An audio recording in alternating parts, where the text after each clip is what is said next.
Most bankers aren't ready to help you until after their third cup of coffee. But with Central National Bank's after-hours service, you don't have to wait for the bank lobby to open to get help. You can contact us from 6 to 8:30 in the morning or from 5 to 10 in the evening, and we'll connect you to a real, live, local person who can answer questions and fix problems 7 days a week. Bank different. Bank Central. Central National Bank. Member FDIC. Caroline, you should tell them about the newest thing that Bloody Happy Hour is doing. A Patreon. It's a Patreon. What is that? That means you're basically like a VIP member, and there's 2 different levels that you can, subscribe to, and you get some perks. You maybe get like merch a little earlier. You get exclusive merch. You could get first dibs on signing up for a live show. You get episodes with no commercials. You get our video because our video is no longer available on YouTube. It is only on Patreon. And the most important to me is you get videos of our live shows. So if you are far away and you couldn't make our last live show, it will be on the website. We're going to record this future live show. It's going to be on Patreon, but also bonus episodes each month. You guys tell us all the time you want more episodes. This is a way for you to get more episodes. So you're going to get our basic Tuesday, Thursdays that we always put out, right? But if you're on a Patreon, you're VIP, you're going to get more. I can't wait to talk about in detail some more stories because I always have a lot of details I want to go to. I can law-splain. I might read a book. They just unsubscribed. This is also going to be the exclusive place that Dirty Chat is going to go to. So if that is breaking some of your hearts, just go ahead and subscribe now. In order to hear the full content, it's going to be Patreon. Where do they go again? Patreon.com/bloodyhappyhour. Don't forget to stay aware, stay alive, and always be DTF.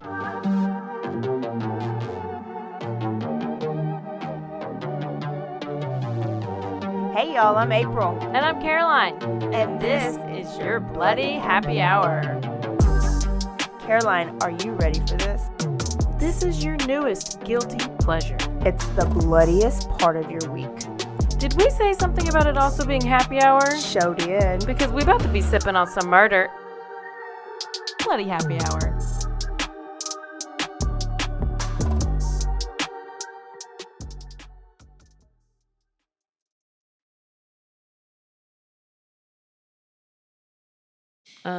Hey everybody, this is Caroline. And this is April. April? Is that you over there? Did your voice get lower? As you can tell, this is not really April. This is Josh. I found him on the street. He was willing to come in and, just help out with the podcast today because April had a little family emergency and we're thinking about her and keeping her in our prayers. And today we have Josh from the streets. Yeah. Tell him who you are, Josh. I'm Josh. I work here. I'm occasionally on the street next to the side. You work here, like you run the cameras. I run the cameras. You're I kind of a edit big this. deal. Yeah. So And I think I know them kind of well enough to talk, but this is literally my first time on a podcast. So the irony. This is what we call popping your cherry. It's your podcast cherry, and we are popping it. Yeah, I know. Just like Rocky Horror. Exactly. So, I mean, this is the great way. This is the best way to start. You just got to start. But this one, today we're doing our Quickie, which is just for what's going on in the news, what's happening, any updates, any trials. I'm watching a trial right now, and it's so good. Actually, it was kind of boring, but then it's just the story is so wild. I feel like I'm in like a ride. These pillows next to me. The Karen Reed trial. Have you heard about that one? Karen Reed. It's out of Boston. So it's a bunch of Boston people in Canton. But it's her boyfriend was a Boston police officer and he was murdered, right? Or he was killed. Okay. She's the girlfriend is on trial for his murder, but she's alleging, and her defense is alleging that she was framed. And it's like all these people, like these Canton police officers, these Boston police officers, and they were at this house, and this guy was found in the snow. But then it was like, how was he killed? He had like animal scratch marks on, like dog scratches on his leg, on his arm. But he was in the snow, like buried kind of deep. But then the girlfriend wasn't there, but then she's the one who's being charged with it. So what they're saying is it could be like the police are in cahoots. Yes. Like that's what they're going for. Yes. And then, I mean, that's interesting with the animal scratches. First, I was like, what? But then I was like, canine dog. Yeah. And then like a year later, after it happened in 2022, a year later, the person, one of the guys who was another Boston police officer, he owned the home where the deceased John O'Keefe was found in his front yard. He owned that home. That was the family home that they had been in the family for ever since he was a little kid. This guy's in his probably 40s now. He ends up selling the house, like getting rid of the dog, like all of these things that he's doing that are like, why'd you sell your house off? This, like, that's been a family home. And then you have this dog that you just got rid of for no reason. And all these weird, like, just. Wait, is this. And he's a police officer. Are they relating it to this because they're like, maybe there's evidence there? Yes, because that's where the body of the victim was found, was in his like front yard area. Oh yeah, that's not suspicious. Yeah. Mm-mm. And it's like they're having a party at that house, but then they said that the girlfriend had left and then she came back, but she like hit him with the car. But his injuries don't match up with being like back, because they were saying she backed into him with the car. So it happened at a party, but maybe not. It doesn't make any sense. There's so many holes, but it's seeming that it's pretty, so far during trial, leaning towards the defense and thinking that the police are working with the detective. There's just so many. It's so many. I like need the yarn string and the pins. Like I need all of that because it's so much. But that's the trial that's happening right now, among other things. Okay, we all know about the Mica Miller, but we're gonna wait and hold that one till that's next. fair. Yeah. So I don't know if you've heard of these surfers who were murdered in Mexico. Mm-mm. Okay. Did you know that Baja California is not California? Yes. That it's in Mexico? Yes. I literally just learned that. Well, I didn't know. Because I was looking at where this was. Because it's like it does this. I know. Yeah, and that's the Baja. Why? But it's not as. Why are you populated. naming it? Why are you naming it California if it's not California? I guess Mexico wanted something. They're very confused. It confused me when I was doing the story, looking it up, and I was like, I thought you said they were in Mexico, but they're in California? Baja? Yeah, no, it's still Mexico, though. Well, they tricked me. So yeah. American Jack Carter Road, his friends who are Australian brothers, Jake and Cullum Robinson, were found dead while surfing and on a camping trip in Baja, California. So Jake Robinson is 30. He's from Perth, Australia. His older brother, Cullum, 33, they moved from Australia to San Diego. They're friends with Jack Carter Road, who's 30 years old, also out of San Diego. That's where I was born. Well, now you're in Waco, so there you have it. Yeah, literally. So they were last seen on April 27th while they were surfing and they were camping on the Mexican coast, whatever. And then authorities start like they start searching for him because I guess nobody's heard from them in a few days. It just says they went missing and they're on the search and they find their bodies at the bottom of a 50-foot well. In Santo Tomas, Baja, California on May 3rd. And they all had gunshot wounds. Ooh. So on Wednesday, May 8th, a Mexican judge in the court said that Jesus or Jesus? Probably Jesus. Jesus Gerardo, 33 years old, had told his girlfriend that he had attacked 3 gringos. Well, there's that. I know. Is there more to this, The judge though? was like, what does that mean? Oh, I think she meant, what do you mean by yeah. you attacked them? Because he said, I killed them. So he's charged. But he had told his girlfriend, Ari, that I guess the girlfriend was detained and then some other guy was detained as suspects of the involvement because they found one of the cell phones of the murdered guys in her car. Got it. Okay. Well, she told police that it was her boyfriend that did it, that he came home and he said he did this, he committed the crime over tires, Chevrolet tires, and that he had fucked up 3 gringos because they had a lot of money, devices, and the pickup. So he basically killed these guys for tires. Oh, like literally Literally tires. Like when you said the crime on tires, I was like he ran him over. The girlfriend said she was like he wanted to, and then he had come home, he got rid of their pickup and just kept the tires, like burned the pickup, kept the tires. I don't know what he just randomly came across these guys with the truck and killed them and put them in a well. I mean, it makes me think like, and kept their tires. Has he done this already before? I guess they can't do anything about that. He reportedly went up to his girlfriend, this Jesus guy, and told her, "Look what I brought you," and it was tires. Yep. That just happened. That's a keeper. Yeah. So the girlfriend has not been charged with anything, even though she kind of was. Yeah. I mean, she didn't really do anything. She just existed and knew. Yeah. Like, did she call I don't. But maybe they just handle things differently there. Like, well, yeah. the accomplice part, I don't know. Yeah, they probably do. It's probably a cartel anyways. He probably was like, yeah. Do something. So then right before we'll go to Mica next.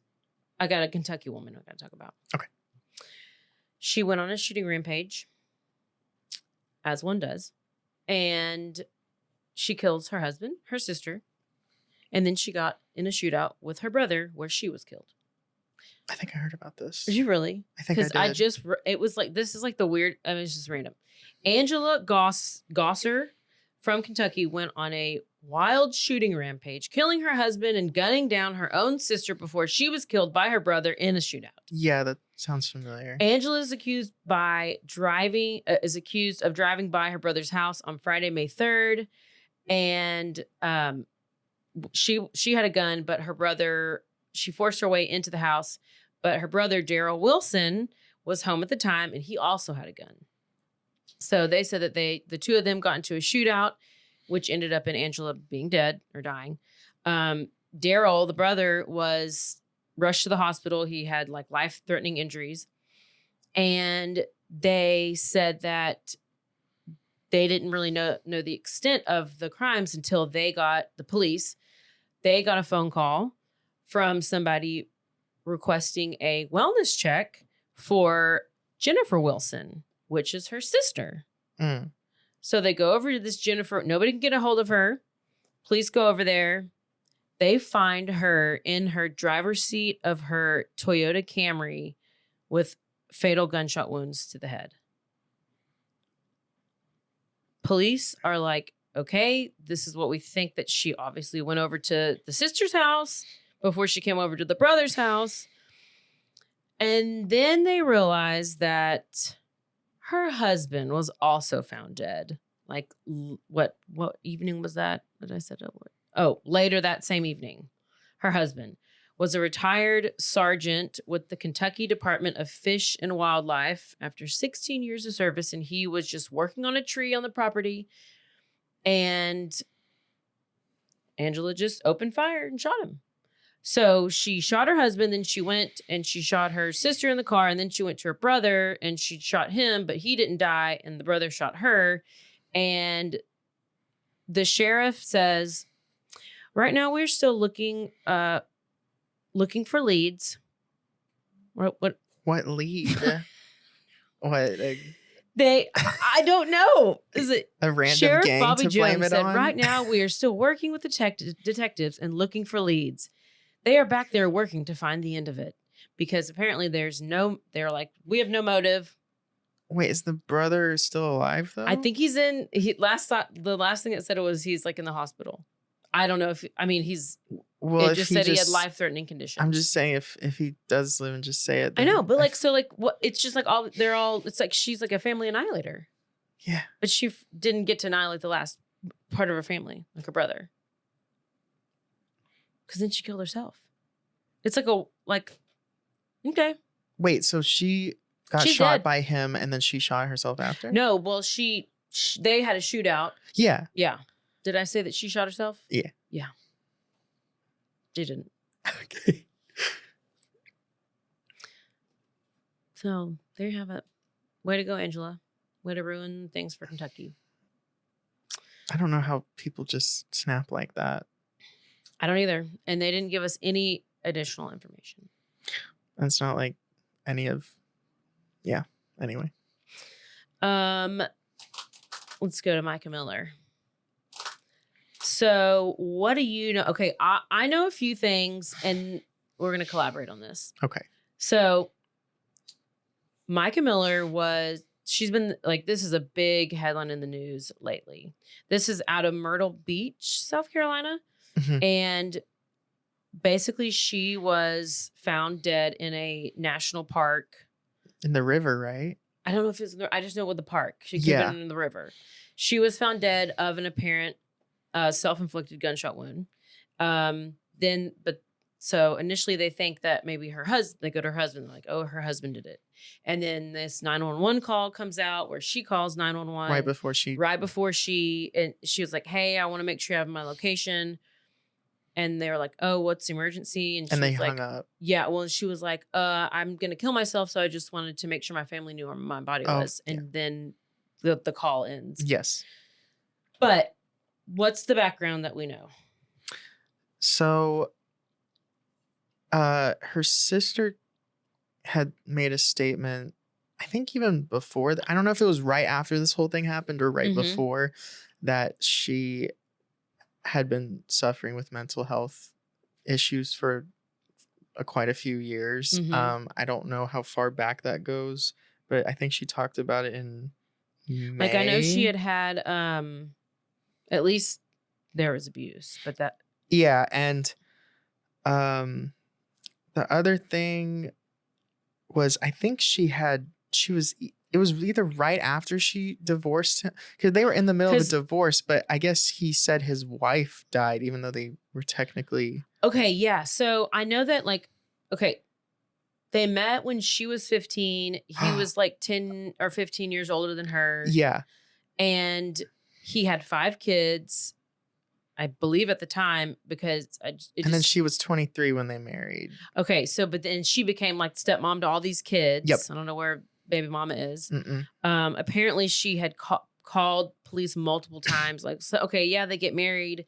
And then everything's, I don't know. I think there was just, over time, she had complained a lot about just maybe domestic stuff. And so she was finally they all were starting. like, she's been groomed this whole time. She had made multiple calls to the police months before her death, just trying to, I guess, because we found out she had a stalker.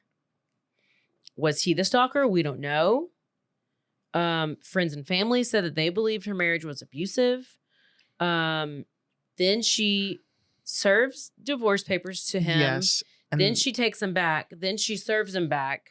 And then it was supposed to be decided in June, I think. Yeah, like, so it was coming up. And by the way, the husband is named John Paul. They call him JP. John Paul Miller. John Paul Miller. And he's a pastor at this church. I'm not sure what the name of the church is called. Oh, Solid Rock Church. And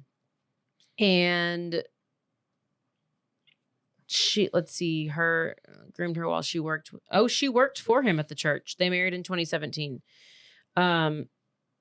But so, like, after they were 2017, so that's never. Oh, I guess it said 8 years.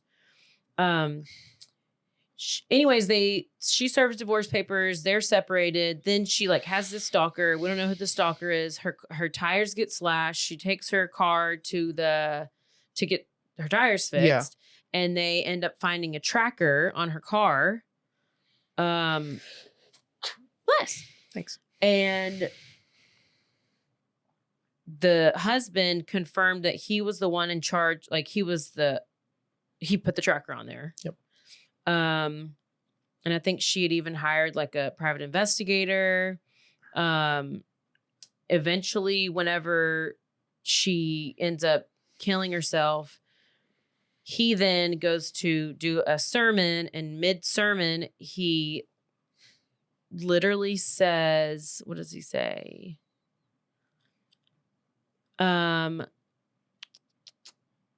Oh yeah, just days after he had told the congregation that he got a call from his wife who passed away from a self-induced gunshot wound. And he just kind of said it just very like nonchalant just during the middle of the thing, and then but then apparently a couple days later he was fired from the church or booted from his church as the pastor. So this is confusing because it's like she killed herself. But then why is really weird. everybody's like, I guess at first they blamed him, and then they found the 911 call and they're like, oh, it is a suicide. But what are you thinking? I mean, obviously, I think the weird part is if there was like an abuse thing going on, there's normally that like narcissism part to it. So I find it very weird that if she did die, normally they get like tore up about it because they're like, that's one less person I have control over. But to be nonchalant is really, I don't know. I also heard that he had a girlfriend, and I also heard that just he wrote started dating or something like that. I heard that he wrote husband John Paul wrote Mica's obituary, and it basically talks about him the whole time. That's just what Nancy Grace, she was talking about it, and just was like, well, that just shows you how much of a narcissist he is. Like it was just talking about him and how he did all these things for her and blah blah blah. And I know that, so this has like been there's been accusations and rumors and all this, which comes with all of these cases that get all this attention. But if you remember back, I don't know when, several years ago, this girl, Michelle Carter, she the high school kids. Michelle was dating this Conrad Roy was his name. He killed himself, but it came out eventually that she was just urging and aiding and abetting and just like constantly trying to get, like, convincing him to kill himself. And then he killed himself. Yes. And then she went on trial for it, and she was found guilty and she was convicted. I think I was, I mean, that's when I feel like it happened. Like, because everyone was making a big deal because they're like, I know it happened, and then like it was several years later that the Netflix documentary came out. It took forever for her to even get convicted because they're like, it's such a weird issue that they're like, yes, do we charge it? Because then that sets the precedent. So then that's what ties us back to this case, is because it seems like the husband is like maybe convincing her or just like talking down to her and all. Or ignoring just so that it happens. So it's like, well, was he there just, was he on the phone with her? Was he just telling her to go kill her? And could it be this same kind of situation that Michelle Carter and Conrad Roy, that whole situation? So can someone be convicted for convincing someone else to kill them? Yeah. Don't know. It'll probably be harder because he's a pastor. That's true. That is true. And then I just have two little last updates. I don't know if you know about the Delphi case, which was the Abby, I always get their names, Abby and Liberty, who were killed in 2017 in February by a random bridge guy. And it's been it was like 5 years before they even had a suspect. Anyway, this guy, Richard Allen, has been charged, and now they're supposed to have the trial in May, and it has been pushed back once again to October. Mm. It's real bad. Like the judge is. This is another whole police setup situation too, and this is the cult also. So it's a whole thing. But that trial's been pushed back, and then also just today, well, while we're recording this, Harmony Montgomery, who was a little 5-year-old who was missing for like a year and a half, and then police ended up finding her body. Her dad, Adam Montgomery, was sentenced today, and he got convicted to 45 years to life for killing the 5-year-old Harmony and concealing her body for months in various places. And he already has like 15 years for like having illegal guns illegally or something like that. So he's done for good. So that's good. We're done with him. And that's all I have for you. Cool. So, everybody, do we have any fun facts to end with? I don't know. Oh, actually, let's end with this. Are you team Drake or Kendrick Lamar? Kendrick Lamar. Yeah, we're team Kendrick. I've been like, who shot? There was another that was shooting. Crazy. There was another shooting. Another one? Yes. I had already known. Okay, we're going to Popcorn Corner. Popcorn Corner. That's where we're at right now. Yeah. I mean, ever since even high school, like people knew the weird things.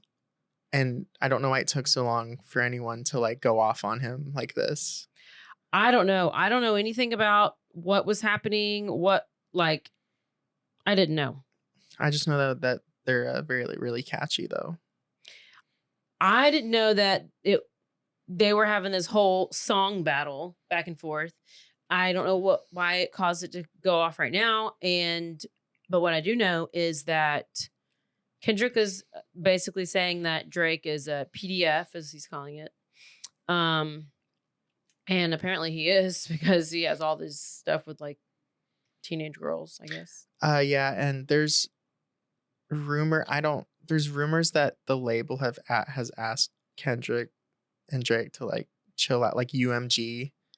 Oh, really? I'm Yeah. surprised they don't want him to like keep beefing. That's what I'm saying. Well, I guess because then like a couple days ago, somebody at Drake's house in California house, I don't know, got shot. One of his bodyguards. I think he killed, right? And then I don't think last I heard he didn't die. He just was shot and in serious condition. But then at his Toronto home, that just came out today that another person was shot at his house. So I don't know why they need to be shooting people. Why don't we just have like a little rap battle? Like, can we just rap about it? We don't need the guns. No. What's another? Yeah. I mean, that's all. So we're both team Kendrick Lamar. Okay. Even though, I mean, yeah, that's right. That's probably accurate. It's a good thing to do. Yeah. Yeah. People be robbing. People be stealing. And bitches be shopping. And that's it. That's all you get from us today. And now you have to say, stay aware, stay alive, always be DTF. And don't forget, is that what you say? Yeah. Do it. And don't forget to stay aware. No, I say stay aware. Oh. Wait, do I? No, you're right. Do it. And don't forget to stay aware, stay alive. No. Oh, okay. You say and don't always be forget DTF. to. You say don't forget to. Okay. Don't forget to Stay aware, stay alive, and always be DTF. Bye. Bye. Dude,